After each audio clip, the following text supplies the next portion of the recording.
Breaking news Chandrababu అరెస్టుపై సంచలన నిజాలు బయటపెట్టారు ఎమ్మెల్యే కోటంరెడ్డి శ్రీధర్ రెడ్డి. సిల్క్ డెవలప్మెంట్ కేసులో జగని చంద్రబాబును ఇరికించారన్నారు. చంద్రబాబును అరెస్టు చేయడానికి స్కిల్ ఫైల్స్ మాయం చేసినట్లుగా స్వయంగా విశ్రాంతి అధికారి పివి రమేష్ తెలిపారని చెప్పారు.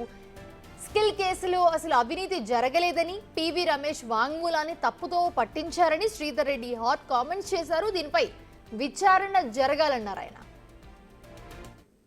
గతంలో చంద్రబాబు నాయుడు గారిని అరెస్ట్ చేసినప్పుడు పివి రమేష్ గారు అయ్యా వైఎస్ఆర్ కాంగ్రెస్ పార్టీ అధికారులు additional advocate general PV Ramesh గారి వాంగ్మూలం ఆధారంగా చంద్రబాబు గారి మీద కేసు రిజిస్టర్ చేశామని చెప్తున్నారు.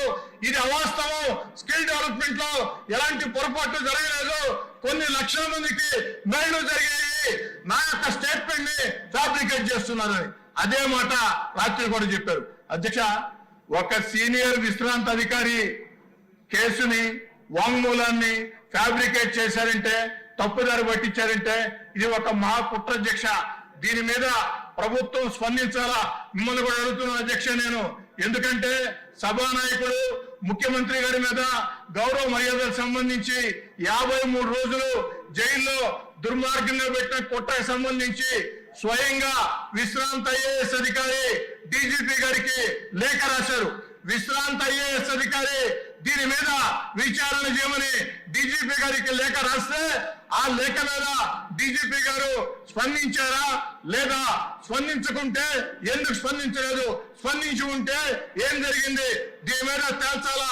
సభానాయకుడు గౌరవ ముఖ్యమంత్రి చంద్రబాబు నాయుడు గారికి వ్యతిరేకంగా గత వైఎస్ఆర్ కాంగ్రెస్ పార్టీ ప్రభుత్వంలో జరిగినటువంటి ఒక మహా కుట్ర. ఈ కుట్ర నేను మాట్లాడలేదు అధ్యక్ష.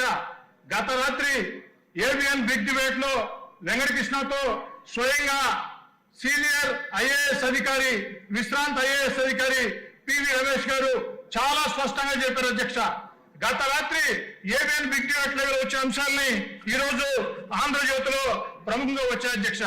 దీంట్లో పివి రమేష్ గారు చెప్పినటువంటి మాట ఏమిటంటే, నేను ఏనాడు కూడా స్కిల్ డెవలప్మెంట్ కేసులో పొరపాటు జరిగింది అని చెప్పలేదు.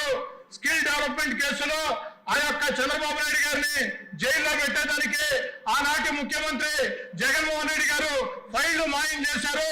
ఎందుకంటే ఏకకాలంలో 3 దగ్గరలా స్కిల్ డెవలప్మెంట్ లో, సిఐడిలో, సీఎంఓలో అంతా కూడా ఫైళ్లు మాయమని, ఈ మాయం కావాలంటే సీఎం ఆఫీస్ లో ఉండే పెద్దల జోక్యం ఉంటేనే సాధ్యం అవుతుందని చెప్పని వారు స్పష్టంగా చెప్పారు అధ్యక్ష.